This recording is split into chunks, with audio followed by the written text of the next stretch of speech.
The most recent chapter of One Piece has made it clear that Shanks is the mastermind that will lead to the One Piece being found, the world government being overrun, and the eventual defeat of Imu. All of it won't be done by Shanks himself, but he is the one who has truly laid the groundwork and has paved the way for this to be possible, starting with everything he learned from Roger, and then on deciding that he wouldn't end up becoming the Pirate King, but the one who ends up leading towards that coming to be. We will be discussing everything we learned in this most recent chapter that points to this being the case. What is Oda trying to get us to see? And all of this is due to all the information that we end up learning in this chapter about Shanks. He actually worked for the Holy Knights and the world government. We learned that at the age of 24, he returned to Mary Joie and started at the rank of God-Steel devotee. He worked alongside his brother Shamrock, and he also had the same status as Harold. He says that he wanted to reach the same rank as his brother, who held the highest rank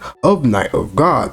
Now, whether he obtained it during this period or not is something that remains unknown. But even with his regular position, it still sets him up to be able to do quite a bit of damage to the world government, or at least find a lot of information that will be key in overthrowing the world government. As we see him helping Fisher Tiger when he was escaping and giving him intel on how to free other slaves like Boa Hancock and her sisters. But Shanks working with the world government through the Holy Knights changes everything we knew about Shanks, as it adds more context to everything that he did and how he was able to do so. The first thing that we know for sure is that he is most likely the one who ended up stealing the Nika fruit from the world government, which eventually led to Luffy eating it, and he now has the same powers as Nika. The world government were described to have been on the cusp of obtaining it, meaning that through the intel that Shanks obtained by working with the Holy Knights, he was able to sweep in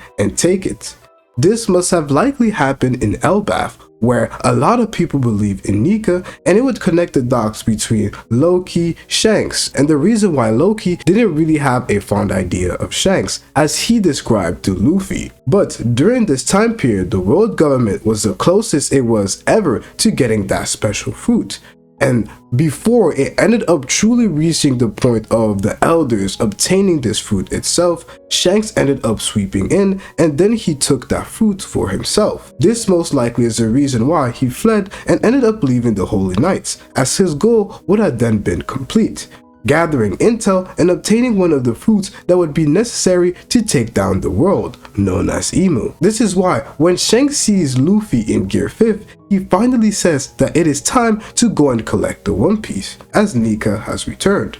One thing that didn't make much sense to me when reading One Piece at first is how Shanks let his father, Sea Dragon, eat his arm, which resulted in him losing that arm to a creature that later on in the series, when Luffy was ready to go onto his journey at 17, he was easily able to defeat. But that also makes a lot of sense now when we take into consideration the fact that he was a Holy Knight member that got implanted that mark. And that mark most likely gave Imu control of their bodies to do whatever he sees fit.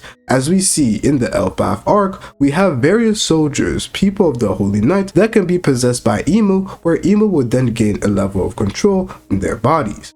So if Shanks ever wanted to go against the world government in the future, that mark would end up being a big weakness. So he let the Sea Dragon eat his arm freely so that he could free himself from Imu's control. Shanks always seems a couple steps ahead of everyone else, and that's simply due to the information and intel he has.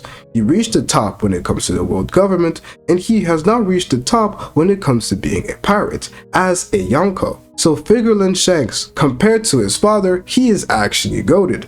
But if you want to figure out why his father, Saint Figureland, is actually a fraud, you have to watch this video right here.